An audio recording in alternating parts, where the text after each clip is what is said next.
رمضان کے روزے رکھنے اور نماز پڑھنے کے باوجود یہ 3 عورتیں جہنم میں ضرور جائیں گی۔ رمضان سے پہلے اس ویڈیو کو دیکھ کر اپنی اصلاح کر لیں۔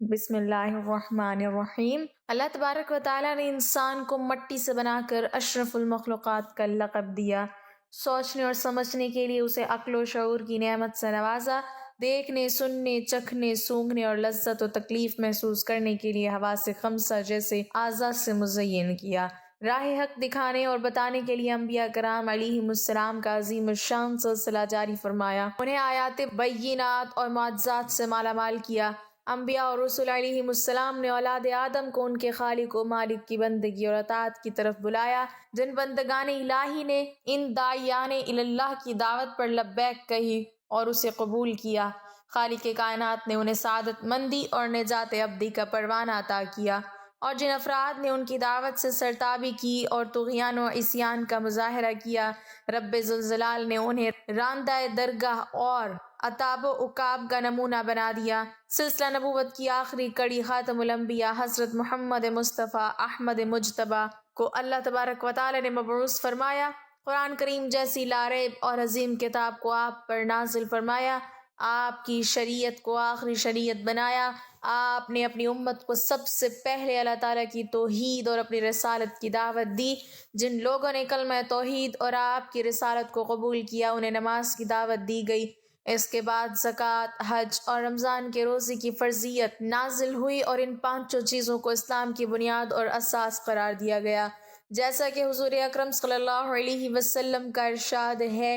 اسلام کی بنیاد 5 چیزوں پر ہے: اس بات کی گواہی دینا کہ اللہ کے سوا کوئی معبود نہیں اور محمد صلی اللہ علیہ وسلم اللہ کے بندے اور اس کے رسول ہیں، اور نماز قائم کرنا اور زکوٰۃ دینا اور حج کرنا اور رمضان کے روزے رکھنا۔ مختصر یہ کہ اللہ تبارک و تعالیٰ نے حضور اکرم صلی اللہ علیہ وسلم کی برکت سے اس امت کو رمضان جیسا ماہ عظیم، ماہ مبارک، ماہ صبر اور ماہ مواسات عطا فرمایا، جس میں تھوڑی سی بدنی مشقت یعنی سحری سے لے کر غروب آفتاب تک عبادت کی نیت سے کھانے پینے اور جنسی خواہشات سے اپنے آپ کو روک لینے پر اللہ تعالیٰ نے انہیں بہت سے انعامات، برکات، ہدایہ اور عطایا سے نوازا ہے، مثلاً رزق کی زیادتی، گناہوں سے مغفرت، جہنم سے آزادی، جنت کا حصول، روزے دار کی منہ کی بو، اللہ تعالیٰ کے نزدیک مشک و عنبر سے زیادہ پسندیدہ ہونا، سارا دن مچھلیوں کا ان کے لیے استغفار کرنا،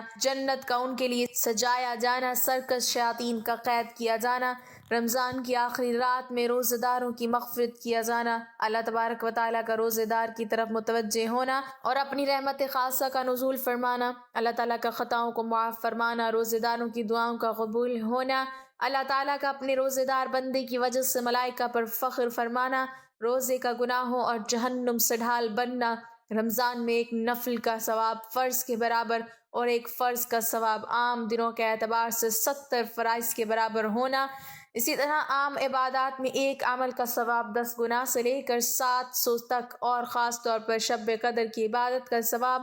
1000 مہینوں سے افضل اور زائد ملنا۔ لیکن روزے کے لیے اللہ تعالیٰ کا یہ فرمانا کہ روزہ میرے لیے ہے اور میں ہی اس کی جزا دوں گا، اور دوسری روایت میں ہے کہ میں خود روزے کی جزا ہوں، یعنی میں روزے دار کا بن جاتا ہوں، اب وہ جو چاہے گا میں اس کو عطا کروں گا۔ ایک حدیث میں ہے، حضرت ابو سعید خدری رضی اللہ تعالی عنہ سے روایت ہے، رسول اللہ صلی اللہ علیہ وسلم نے فرمایا، جب رمضان کی پہلی رات ہوتی ہے تو آسمان کے تمام دروازے کھول دیے جاتے ہیں، پھر ان میں سے کوئی دروازہ آخر رمضان تک بند نہیں کیا جاتا، اور جو مومن بندہ اس رمضان کی رات میں نماز پڑھتا ہے تو اللہ تعالیٰ ہر سجدے کے بدلے میں 1500 نیکیاں عطا فرماتے ہیں، اور اس کے لیے جنت میں سرخ یاقوت کا ایک گھر بناتے ہیں جس کے 60,000 دروازے ہوتے ہیں، ان میں سے ہر دروازے کے اندر کا ایک سونے کا محل ہے جو سرخ یاقوت سے مزین کیا گیا ہے۔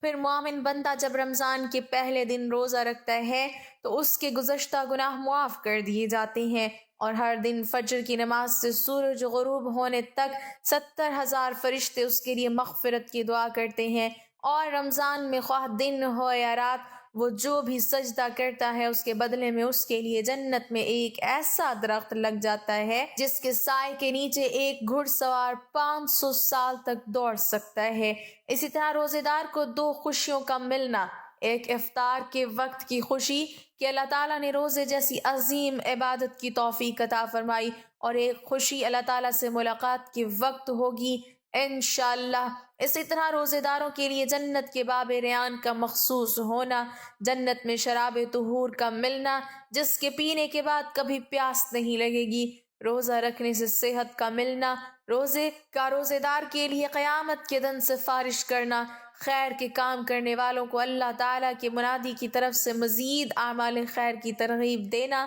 رمضان کی پہلی رات میں اللہ تبارک و تعالیٰ کا اپنے بندوں پر نظر رحمت کرنا، اور جس پر اللہ تعالیٰ کی نظر رحمت ہو گئی اس کو کبھی عذاب کا نہ ملنا، ہر دن 10 لاکھ لوگوں کا جہنم سے آزاد ہونا، اور ایک روایت میں 60,000 کا آزاد ہونا، اور رمضان کی آخری رات میں پورے مہینے کے برابر آزاد شدہ لوگوں کی تعداد کے برابر